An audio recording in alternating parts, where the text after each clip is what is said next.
The title of the event officially was called Youth and Skills, but as youth delegates here, we wanted to call it Keep Calm and Skill Up. We focused on the role of skills development in terms of youth. We came up with the idea of hosting this event, the role of youth skills in development. Sri Lanka is proposing a resolution on this together with the G77 group, so we thought it might be a great idea to invite some panelists and to discuss the different point of views. We had a great lineup of speakers who spoke about the importance of skills development. We spoke to the fellow youth delegates, got some interested people to co-host this event with us.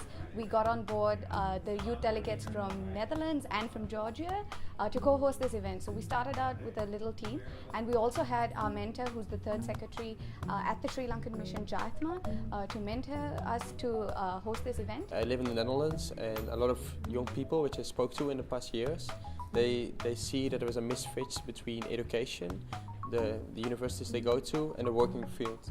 So they don't have enough decent jobs.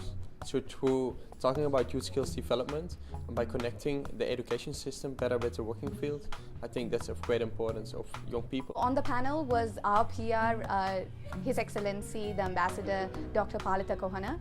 So he definitely supports all youth endeavours, and he definitely supports every activity that we have been a part of. So it was important that he was there. We live in a world where unemployment is rampant, not only in developing countries. It is a problem in developing countries, but it is now an increasing problem in developed countries. One of the reasons for the unemployment problem is the fact that we produce millions of youth from our education systems, more in some cases than in others, who simply cannot meet the needs of the employment market. Then we had Daniela Bass, who is the director of UN DESA, and it was important to get an input from a UN body in terms of skills development. So that was Daniela's role today. Although everybody is, for instance, 21 or 22 in all these countries, that is, even though you're talking to peers, these peers have different needs, and they might need different skills depending on the country where they live. And we also had Ravi and Chris. Chris from civil society, who represented civil society, and Ravi, who's a youth advisor. Other issues that I always dealt with as a youth worker was that how do you quantify and qualify what youth are prioritizing? Where is that evidence? Every meeting I went to and they said, so what are youth saying? What are their priorities? Who's saying this? Is this coming from your own head?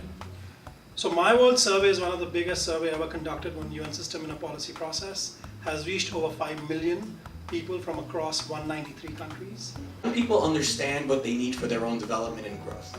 That we've seen clearly, whether it's at whatever policy conference any of you have attended, whether it was the World Conference on Youth that just happened in Sri Lanka, or whether it was youth delegates active in Third Committee or other policy negotiations. Many issues have been raised already. The current unemployment situation of young people, 74.5 million are estimated to be unemployed at the moment. Many others are neither in employment nor in education or training, the so-called needs. And in developing countries, the challenge is not only job creation, but also to ensure the quality of jobs. I also witnessed that youth of Georgia really aligned themselves with an idea that there can be no prosperity and no progress without full participation of young people with disabilities. We live in the world where over 73 million young people are employed, and this group will suffer even more. Working with young people and representing youth here at the UN, it's often critical that we ensure that youth voices are included in a lot of these discussions, especially that around policies related specifically to youth. We expected 50 people to show up. In the end, it was over 100. The panelists gave their statements, and also the Twitter session where people could tweet. It was not only people tweeting from this room, but we also had people interacting from Amsterdam to Botswana, from India to Colombo. So it was absolutely amazing that you can see that in 2014, when you host the event, it doesn't stay only in this room, but it gets directly explored to the rest of the world.